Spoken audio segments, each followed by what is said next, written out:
네, 여러분 우리가 오늘 좀 긴 성경의 내용을 따라서 읽어봤는데요. 여러분 축복이라고 하면은 우리가 모두 받기를 원하고 누구나 좋아하는 거죠. 뭐 신앙이 있건 없건 누군가가 하나님을 믿던 믿지 않던 아니면 그 사람이 무신론자건 유신론자건 상관없이 축복이라는 것은 누구나 바라고 받기를 원하는, 누구나 추구하는, 좋아하는 것인 걸 우리가 알 수 있습니다. 그래서 우리가 매년마다 인사할 때도 새해 복 많이 받으세요 라고 인사하는 것은 이미 많은 사람들이 복을 향한 열망이 얼마나 큰지를 알 수 있죠. 그런데 이렇게 많은 사람들이 복 받기를 원하지만 그 복의 내용은 조금씩 다른 것 같아요. 그러니까 누군가는 돈을 많이 받는 것을 복이라고 생각하고요. 누군가는 취업을 준비하는 사람이라면은 취업에 성공하는 거, 취포하는 거를 복이라고 생각하고요. 또 이직을 생각하는 사람은 성공적으로 이직하는 것을 복이라고 생각하고요. 또 자녀를 가지고 있는 부모는 내 자녀가 성공하고 자녀가 잘 되는 것을 복이라고 생각하죠. 이렇듯 복에 대한 그 생각과 개념은 사람마다 다른 것 같아요. 그런데 여러분 하나님을 믿는 사람도 똑같이 복을 받기를 원하죠. 근데 하나님을 믿는 사람들은 특별히 하나님께 축복받기를 원하죠. 그런데 이게 하나님을 믿는 사람들도 하나님께 축복받기를 원하지만 근데 이 축복의 내용은 사실 일반적으로 세상 사람들이 원하는 것과는 큰 차이가 없는 것 같아요. 신앙인들도 하나님을 믿는다 할지라도 돈을 더 많이 벌기를 원하고 취업에 성공하는 거, 결혼을 하는 거, 좋은 학교, 좋은 진로를 얻는 것, 이직하는 것 성공적으로 이런 것들을 축복으로 원하고 하나님께 달라고 기도하기도 합니다. 물론 이런 것들이 나쁜 건 아니에요. 우리가 건강한 인생을 살아가는 데 있어서 앞서 얘기했던 돈, 그다음에 성공적인 이직, 더 나은 조건으로의 이직, 그다음에 좋은 진로, 좋은 회사에 취업하는 것, 결혼하는 것 이런 거 다 필요하죠. 하지만 문제는 이런 것들이 하나님께서 주시는 축복의 전부가 될 때 문제가 생기기 시작해요. 더 많은 돈, 안정적인 직장, 이직, 결혼, 좋은 학교에 들어가는 것 이런 것들은 분명 우리 삶의 소중한 부분이지만 우리 인생의 축복을 결정짓는 그런 결정적 요인은 될 수 없습니다. 오히려 앞서 얘기했던 우리 삶의 대다수의 문제는 축복이 될 수 없는 것들이 우리의 축복으로 여겨질 때 우리가 그것을 축복으로 생각할 때 생기기 시작한다는 거예요.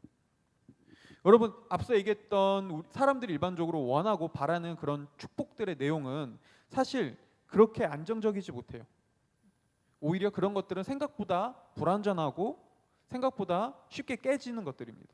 그런데 그렇게 불완전하고 연약한 것들을 우리가 하나님의 축복으로 아니면 내가 바라는 어떤 갈망하는 복으로 놓고 소망할 때 그것을 의지하며 살아갈 때 우리 삶 또한 불완전해지고 더 불안해지기 마련입니다.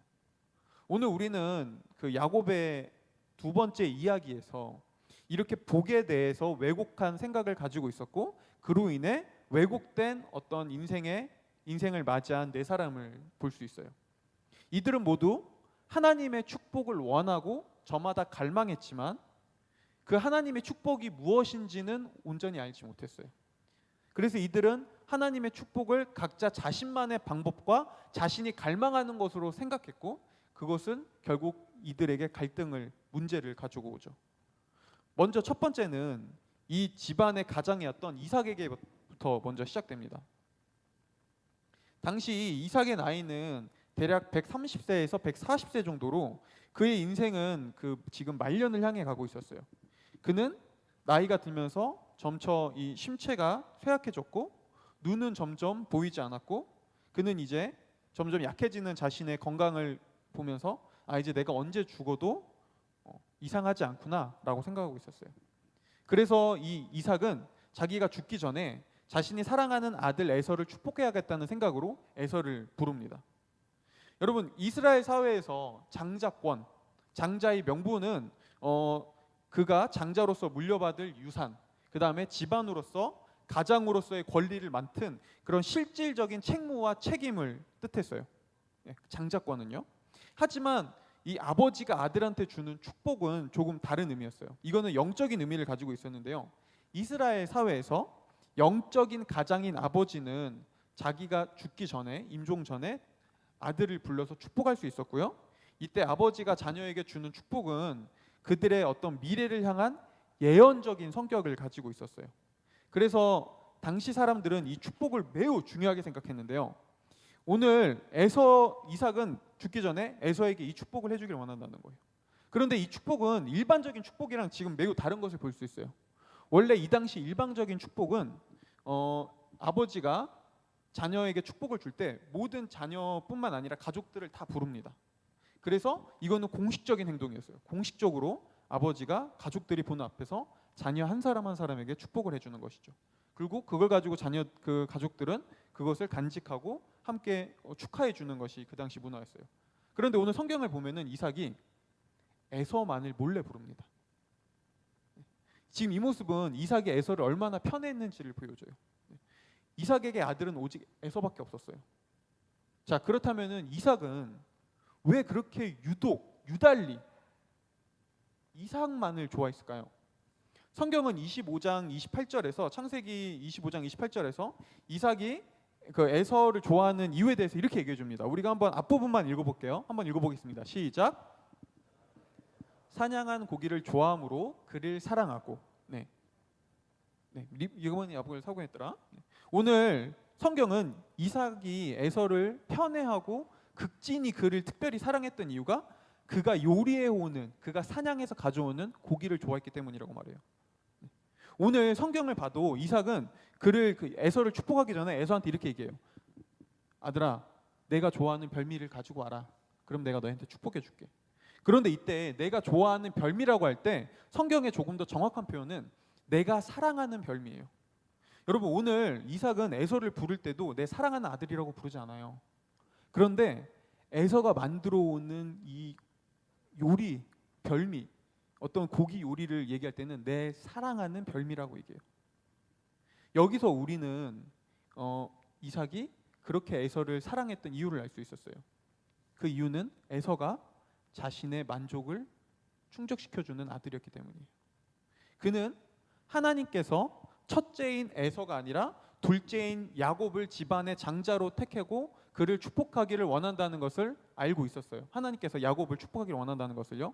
하지만 이삭은 하나님의 뜻과는 상관없이 자신의 비위를 잘 맞추고 자신의 입맛에 맞게 행동하는, 자신에게 만족을 가져다 주는, 자신을 충족시켜주는 에서를 더 마음에 들고 좋아했어요. 자, 우리가 인간적으로 나에게 잘하는 아들, 내가 더 눈에 보기에 좋은 어떤 사람을 더 좋아하고 사랑하는 건 이상한 게 아니죠. 인간으로서 우리가 그런 건 있을 수 있죠. 그런데 문제는 자신의 마음에 에서가 더 들었다고 해서 이삭이 하나님의 말씀, 하나님의 뜻도 자기 마음대로 바꾸려고 했다는 거예요. 에서를 더 자기 마음에 에서가 더 좋다는 이유로 하나님께서 축복하고 장자로 세우신 사람은 야곱이었는데 자기 마음대로 그걸 바꿔버리려고 하는 것이죠. 여러분, 이런 이삭과 같은 모습은 오늘날에도 우리가 쉽게 찾아볼 수 있습니다. 사실 여러분, 우리가 하나님을 믿고 인정한다는 것은 더 깊은 의미가 가지고 있죠. 거기에는 이런 의미도 가지고 있어요. 하나님께서, 내가 믿고 인정하는 하나님께서 나보다 더 선하고 그분이 나보다 지혜로우며 하나님의 뜻이 나의 뜻보다 옳다, 이것이죠. 이런 의미에서 순종은 단순히 내가 보기에 좋아 보이고 내가 보기에 옳아 보이는 것만 따르는 것이 아니라, 비록 어떤 때는 하나님의 뜻이, 하나님께서 우리 삶에 이끌어 가시는 모습이 내 생각과 내 뜻과 다를지라도 하나님께서 이끌어 가시는 것이 더 옳고 그것이 더 지혜로우며 그것이 궁극적으로 더 선한 길이다라는 것을 인정하고 따르는 것을 뜻합니다. 하나님을 믿고 인정한다는 것은, 순종은 거기서부터 나온다는 것이죠. 하지만 이삭처럼 오늘날에도 많은 신앙인들은 순종을 자신의 입맛에 따라 결정해요. 그것이 내 마음에 들고 내 생각에 옳아 보이면 순종하고, 그렇지 않아 보이면, 내 마음에 들지 않으면, 내 기호에 맞지 않으면, 내가 별로 원하는 것이 아니면 순종하지 않는 것이죠. 내 마음대로 선택하고 무엇인가를 결정하고 판단하는 것이죠. 오늘 이삭은 이런 오늘날 현대인의 모습을 너무나 잘 보여줍니다. 물론 그의 마음에 에서가 더 마음에 들고 야곱이 탐탁치 않아 보일 수는 있어요. 하지만 하나님께서 야곱을 장자로 선택하셨다면 이삭은 자신이 옳은 게 아니라 야곱을 선택하신 하나님이 옳다는 믿음으로 자신의 마음에 들지 않는다 할지라도 야곱을 축복하고 그를 장자로 세워줬어야만 합니다. 하지만 이삭은 그렇지 않고 자기 마음 가는 대로 에서를 축복하기로 결정하죠. 이삭에게 지금 중요한 거는 하나님의 뜻, 뭐 하나님의 말씀, 하나님께서 어떤 계획을 하셨나 이런 것보다 그저 당장 자기를 만족시켜주는, 자기의 입맛에 맞는 음식을 가져다 주는 에서가 더 중요했어요. 자, 그렇다면 만약에 이삭이 에서가 이렇게 자기 입맛에 맞게 행동하지 않았다면, 자신에게 그런 자신이 좋아하는 별미를 제공해 주지 않았다면 에서를 이렇게까지 사랑했을까요? 당연히 사랑하지 않았겠죠. 자, 그렇다면 뭐를 보여주죠? 에서가 이삭이 진짜로 사랑한 거는 에서가 아니었어요. 오늘 성경에서 그가 얘기하는 것처럼 에서가 자신한테 제공해 주는 자신이 사랑하는 음식, 자신의 이익, 자신의 만족이었죠. 그래서 그는 오늘 에서에게 이렇게 말합니다. 아들아, 내가 사랑하는 별미를 나에게 주렴. 그렇다면 그 대가로 내가 너에게 마음껏 축복해 주마. 이삭은 결국엔 자기의 만족을 사랑했습니다. 자, 두 번째는 에서입니다. 그렇다면 에서는 어떨까요? 오늘 우리가 읽진 않았지만은 바로 오늘 앞에 이야기에 보면은 성경에서 에서가 헷 족속에서 두 명의 여인을, 무려 한 명도 아니라 두 명을 아내로 맞이했다고 성경은 말해요. 자, 두 명을 한 번에 아내로 맞이한 것도 사실 성경에서는 매우 이례적인 일이지만은 결코 옳은 일이 아니지만, 그것보다 또 성경에서 말하는 강조점 중에 하나는 당시 당시 고대 사회에서 다른 민족의 사람과 결혼한다는 것은 단순히 국제 결혼 아니면 단순히 다른 지역에 사는 사람과 결혼하는 것 이상을 뜻했어요. 여러분, 우리가 알다시피 결혼이란 것은 단순히 사랑하는 사람과 함께 한다, 우리가 평생 함께 지낸다라는 것을 넘어서 그 사람의 문화와 그 사람의 삶, 그 사람의 가치관과 모든 것들이 이제 함께 내 삶에 섞여 들어가는 것을 뜻합니다. 종교도 마찬가지고요. 자, 그래서 성경은 다른 민족, 그리고 이 당시 사회에서 다른 민족이라는 것은 다른 신을 섬기는 사람들도 뜻했어요. 이 당시 사람들은 지역에 따라, 민족에 따라 각기 다른 신을 섬겼거든요. 자, 그래서 성경은 이 종교적인 혼합이 올 수 있기 때문에, 이 가치관의 혼란이 올 수 있기 때문에 하나님을 믿지 않는 다른 신을 섬기는 이방인들과의 결혼을 금지해요. 하지만 이건 절대적인 건 아니었어요. 결혼이 가능할 때도 있었어요. 그들이 신앙을 받아들이고 하나님을 믿기로 결정했을 때, 이때는 가능했습니다. 그런데 오늘 성경을 보면은 이삭의 아내들은 하나님을 믿거나 그들의 종교를 바꾸지 않았던 것 같아요. 그들의 가치관을 바꾸지 않았던 것 같아요. 그래서 하지만 에서는 그런 것과 상관없이 하나님의 뜻, 하나님께서 원하시는 것과 상관없이 그저 자신의 마음대로, 자신의 입맛에 따라, 자신이 보고자 하는 자신의 가치관에 따라, 자신이 보기에 좋아 보이는 대로 두 명의 여인을 아내로 취했고요. 성경은 오늘 우리가 읽진 않았지만 에서의 두 아내 때문에, 그의 두 명의 며느리 때문에 이삭과 리브가가 근심하고 걱정했다고 말합니다. 그들에게 문제가 됐던 것이죠. 이런 모습에서 우리는 에서 또한 하나님과는 전혀 상관없는 인생을 살아가던 사람이라는 것을 알 수 있어요. 그는 하나님의 뜻이 자기와 무슨 상관이 있든지 그것과 상관없이 자기가 원하는 대로, 자기 눈에 좋아 보이는 대로 인생을 사는 사람들이었어요. 자, 그런데 문제는 오늘날 우리 누구나가 다 굳이 하나님을 믿지 않아도 축복받기를 원하고 복을 원하듯이 하나님과 상관없는 자기 마음대로 인생을 살아가던 에서도 축복은 원했다는 거예요. 그도 하나님께 축복받기는 원했어요. 왜냐하면 그는 과거에 장자의 명분을 동생인 야곱에게 뺏긴 적이 있거든요. 자, 이거는 에서에게 커다란 상처였습니다. 그리고 에서는 아버지에게 받는 축복을 통해 다시 장자로서의 집안에서 권위와 자신의 명분을 회복하고 싶어 했어요. 결국 에서에게 중요한 건 뭐죠? 하나님의 축복에 담긴 뜻이나 의미라기보다는 그저 하나님의 축복을 받는 그 행동을 통해서, 그 겉모습을 통해서 집안에서 자신의 입지를 다시 회복하고 공고히 하고 싶었던 것이죠. 그저 내가 이 집안의 장자야라고 인정받기 위한 하나의 수단이었던 거예요. 자, 세 번째는 리브가입니다. 자, 오늘 그 리브가도 하나님의 축복을 왜곡했던 것은 동일했어요. 먼저 이 이삭이 아무도 몰래 에서를 축복한다는 것을 리브가가 장막에서 우연히 엿듣습니다. 그리고 나서 이제 에서가 사냥을 하러 나간 사이에 리브가가 빨리 꾀를 내기 시작해요. 그래서 야곱을 불러옵니다. 그리고 이렇게 얘기해요. 야, 아들아, 잘 들어봐. 지금 네 아버지가 우리 몰래 지금 네 형 에서를 축복하려고 하거든. 지금 우리가 이렇게 뺏길 수는 없잖아. 하나님께서 분명 이 집안의 장자는 너라고 했어. 우리가 이렇게 속아서는 안 돼. 자, 그러니까 어머니, 내가 지금 방법을 하나 생각해 봤어. 내가 네 아버지가 좋아하는 별미를 비슷하게 만들 수 있으니까 내가 밖에서 염소를 잡아서, 우리 집에서 키우는 염소를 잡아서 그 별미를 만들어 올게. 그렇다면 너는 네 형 에서로, 네 아버지가 지금 눈도 잘 안 보이고 요새 좀 정신이 좀 쇠약하니까 네가 네 형 에서로 변장해서 그 형인 것처럼 위장해서 축복을 대신 받아가라고 얘기해요.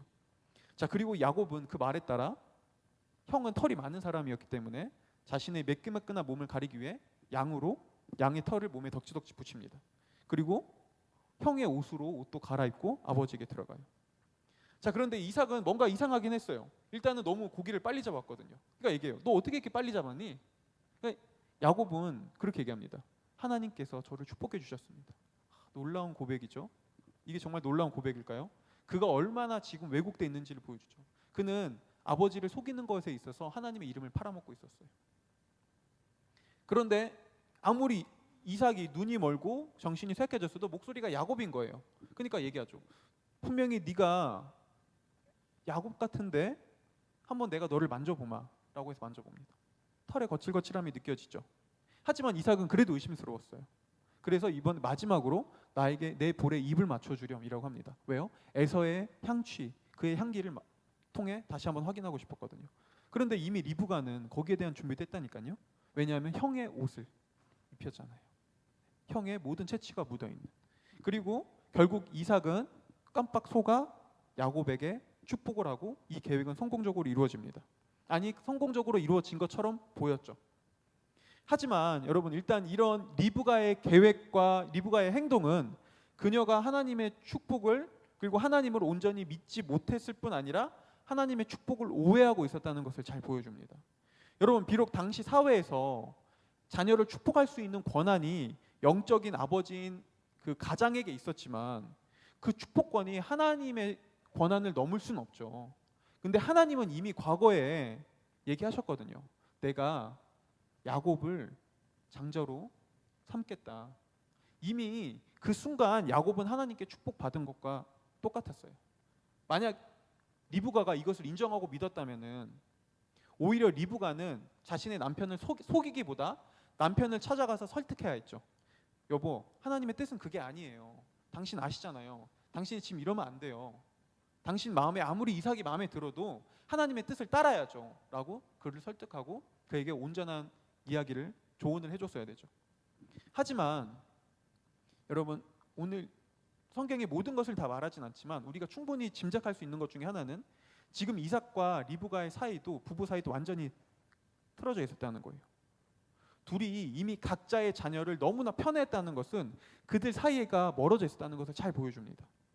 그리고 리브가는 남편과 어긋나고 삐뚤어진 관계 속에서 자신의 소망을 자신이 사랑하는 아들인 야곱에게서 찾고 싶어 했어요. 야곱의 축복은 어느새 리브가 곧 자신의 축복이 되어 있었어요. 그래서 오늘 리브가는 야곱에게 이렇게 말해요.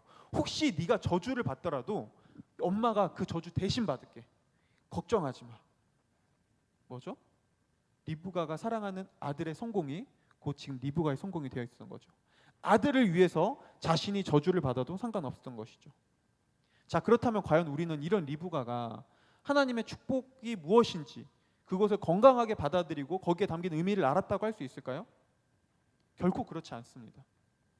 리브가의 축복은, 리브가가 원했던 하나님의 축복은 거기에 담겨있는 뜻이나 하나님이 아니라 자신이 사랑하는 아들이었을 뿐이죠. 자, 네 번째로는 야곱이에요. 야곱은 어떤 인물이었을까요? 오늘 우리는 리브가의 욕망과 함께 야곱도 같이 망가지는 것을 볼 수 있는데요. 먼저 오늘 성경에서 보면은 야곱이 이 어머니의 말도 안 되는, 자기 엄마의 말도 안 되는 계획에 그 어떤 제재도 가하지 않고 그 어떤 태클도 걸지 않습니다. 자, 정상적으로 야곱이 정상적인 정말 건강한 사고를 했다면은 자신의 엄마가 아버지를 속여서 축복을 받자고 할 때 이렇게 얘기했어야죠. 어머니, 아무리 그래도 그것은 옳지 못합니다. 그것은 하나님께서 보시기에 좋은 게 아닙니다 라고 얘기해요. 그런데 야곱은 이렇게 얘기합니다. 엄마, 혹시 내가 들켜서 아빠한테 저주받으면 어떡하려고 그래요? 자, 지금 야곱의 관점은 계속해서 자신의 이기를 향했어요. 내가 저주받으면 어떡하려고요? 나 어떡하라고요? 중요한 거는 윤리적 올바름이나 도덕적인 그런 기준이 아니라 내가 저주받으면 어떡할까 하는 자신만의 안위였죠. 자, 그리고 또 세상에 어떤 자식이 엄마가 내가 대신해서 저주받을게라고 하는데 그 말에 안도하면서 그 말에 안도하면서 그 축복 받겠다고 아버지를 속이겠다고 들어갑니까? 일반적으로 엄마가 저주받겠다고 하면 아, 엄마 그게 무슨 소리예요? 그러면 안 되죠 라고 말하는 게 당연하죠. 근데 야곱은 엄마가 저주받겠다고 하자 그 말에 안심해서 그 계획에 동조합니다. 무엇을 알 수 있죠? 그는 철저하게 어렸을 때부터 엄마 치마폭에서 자신만 아는 이기적인 존재로 자라왔던 거예요. 오늘날 수많은 자녀들이 일방적인 부모의 사랑과 보호 속에서 왜곡된 것과 똑같죠. 이처럼 오늘 성경이 말하는 4명의 인물은 모두 다 하나님의 축복을 왜곡되게 생각하고 있었습니다. 이삭에게 하나님의 축복은 자신의 배를 불리기 위한 이익적인 수단이었고, 에서에게 하나님의 축복은 인정받기 위한 수단이었으며, 리브가에게 하나님의 축복은 곧 자신이 사랑하는 야곱이었고, 야곱에게는 하나님의 축복이 그저 자기가 받아야 할 당연한 권리였어요. 이들 중 그 누구도 하나님의 축복에 담긴 의미나 뜻, 그것의 건강한 가치에 대해서는 생각하려 하지도 않고 궁금해하지도 않았습니다. 그저 자신의 이기대로, 자신의 만족대로 해석할 뿐이었죠. 하지만 축복에 대한 이들의 이런 왜곡된 모습은 결국 수많은 문제와 갈등을 집안에 가져오기 시작합니다.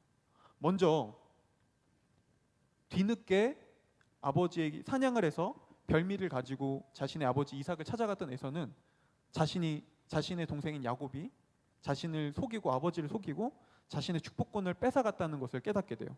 자, 그리고 그는 그 순간부터 동생을 언젠간 내가 죽이고 말겠다는 분노로 세상을 살아가게 되죠. 그는 이 분노로서 남은 인생을 살아가게 됐어요. 자, 이삭은 어떨까요? 가장이었던 이삭은 자신이 속고 자신이 속았다는 사실 때문에, 또 자신의 잘못된 판단 때문에 지금 집안이 망가졌다는 것을 알고 있었지만은 그는 거기에 어떤 제재도 가하거나 어떤 문제 제기도 가하지 않습니다. 이삭은 그저 그렇게 망연자실하게 자신의 집안이 망가지고 그 다음에 자신이 사랑하는 에서가 분노 속에서 살아가는 것을 40년 동안이나 이후에도 더 보면서 살아가야 돼요. 무능력하게요. 리브가는 에서가 야곱을 죽이려고 한다는 그 소리를 들었어요. 그래서 리브가는 야곱에게 이렇게 얘기합니다. 야, 아들아, 지금 네 형이 너무 분노해서 너를 죽이려고 하니까 일단 우리가 급한 불은 피하자. 일단 엄마의 오빠한테 피해 있어. 엄마 고향으로 가서 거기 잠깐 피해 있어. 네가 아내도 구해야 되니까 거기서 부인도 구할 겸 그 핑계를 대고 그 집에 피해 있으려. 그러다가 좀 시간이 지나면 네 형의 분노가 잦아들 거야. 그럼 엄마가 다시 너를 부를게 라고 하고 야곱을 자신의 고향으로 보내요. 그런데 리브가의 예상과는 다르게 에서의 분노는 너무나 컸고요. 리브가는 결국에는 야곱을 불러오지 못하고 그 사랑하는 아들을 다시 보지 못하고 그대로 죽음을 맞이합니다. 자신의 계획 때문에 사랑하는 아들을 잃어버린 것이죠. 야곱은 어떨까요? 장자권, 축복 그런 것과 아무 상관없이 그는 도망자로서의 인생을 그 후로부터 20년 이상을 살아야만 했어요. 이렇듯 이들 모두는 자신의 입맛에 따라 하나님의 축복을 해석했고 자신이 원하는 대로 하나님의 축복을 얻으려고 했지만 결국 그로 인해 더욱 큰 문제들을 겪게 됩니다. 그리고 이런 모습들을 우리는 오늘도 많이 경험할 수 있죠. 우리가 원하는 하나님의 축복이 무엇인지 그것을 생각하고 그것이 어떤 하나님의 축복이 담겨있는 의미가 무엇인지 우리가 파악하려고 하기보다 하나님의 축복이라는 이름으로 내가 원하는 나의 만족과 내 이기와 나의 영이만을 생각할 때 우리의 삶도 망가지기 시작한다는 겁니다. 자, 그렇다면 성경이 말하는 진짜 축복은 뭘까요? 우리가 여기에 대해서 알아야 건강한 축복을 바라고 원할 거 아닙니까? 오늘 그 창세기 12장에서 하나님께서는 아브라함에게 축복을 해주시는 장면을 통해 우리에게 하나님께서 원하시는 축복이 무엇인지를 설명해줘요. 우리가 창세기 12장 2절부터 3절을 다 같이 한번 좀 읽어보도록 하겠습니다. 다 같이 앞에 PPT를 보고 한번 읽어보겠습니다. 시작.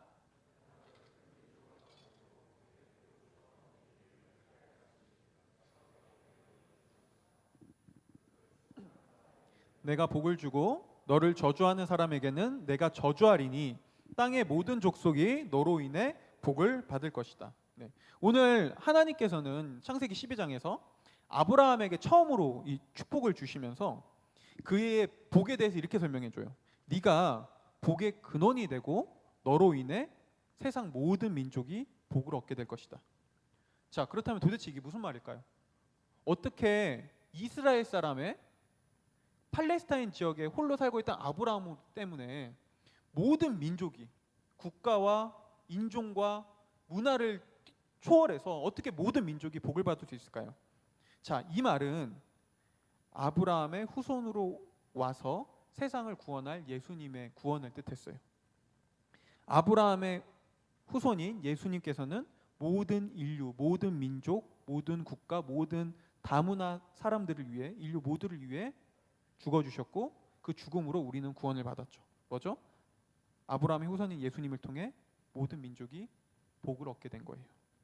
자, 그렇다면 우리는 여기서 성경이 말하는 축복이 무엇인지를 알 수 있습니다.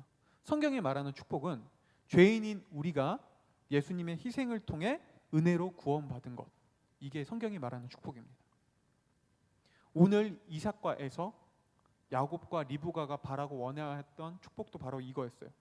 비록 그들은 지금 예수님이 누군지는 알 수 없죠. 미래 인물이니까. 하지만 이들은 그래도 각자 자신의 인생에서 경험하는 어떤 문제, 깨어짐, 아픔들을 가지고 자신에게 하나님의 구원이 필요하다, 하나님의 은혜가 필요하다는 것을 고백하고 그것을 원해야 했어요. 하지만 이들은 자신이 인생에서 경험하는 인생의 문제와 깨어짐, 아픔을 하나님이 아니라 다른 것들을 통해 해결하고 싶어 했어요. 이삭은 육체적 만족을 통해, 에서는 사람들의 인정을 통해, 리브가는 자신이 사랑하는 자녀를 통해, 야곱은 장자라는 혜택을 통해, 그런 것들이 있으면 내 인생의 문제가 해결되고 내 인생의 아픔이, 상처가 씻어질 수 있을 거라고 착각하고 오해했죠. 하지만 하나님이 아닌 다른 것들을 축복으로 삼는 순간 그들의 삶은 더욱더 왜곡되고 망가지기 시작했습니다. 그리고 이런 일은 우리가 살아가는 지금도 여전히 계속 일어납니다. 사람들은 각자 자신이 축복이라고 생각하는 것들을 쫓고 원하며 그것을 갈망하지만 결국에 언젠간 한때 자신이 축복이라고 생각했던 것들이 진정한 축복이 될 수 없다는 것을 깨달을 때가 오죠. 분명히 옵니다. 하지만 그땐 늦거나 아니면 사람들은 또 다른 축복, 다른 것으로 그것을 갈망할 뿐입니다. 하나님을 믿는 사람들도 이건 마찬가지예요. 하나님을 믿는 사람들도 하나님의 축복이라는 명분으로 결국엔 자신이 원하는 것을, 내가 바라는 것을 얻기 위해 수없이 노력하고 발버둥 치지만, 아무리 노력하고 발버둥 치고 때로는 하나님께 기도하고 하나님께 예배하는 것을 통해서 그것을 얻으려고 하지만 그것이 얻어지지 않으면 하나님을 원망하면서 자신의 신앙생활에 회의감을 느끼고 심하면은 극심과 낭만감에 빠지기도 하죠. 어떤 사람은 그러다가 신앙을 버리기도 합니다. 과거에 한때 저처럼요. 결과적으로 모습은 다르지만 둘 다 원인은 똑같습니다. 축복이 될 수 없는 것들을 하나님의 축복으로 삼는 순간 문제가 시작되는 것이죠. 하지만 성경은 오늘 오직 예수님만이 우리의 축복이 될 수 있다고, 오직 예수님만이 우리의 유일한 축복이라고 성경은 계속해서 얘기해 줍니다. 우리는 이미 예수님을 통해 축복을 받은 존재들이에요.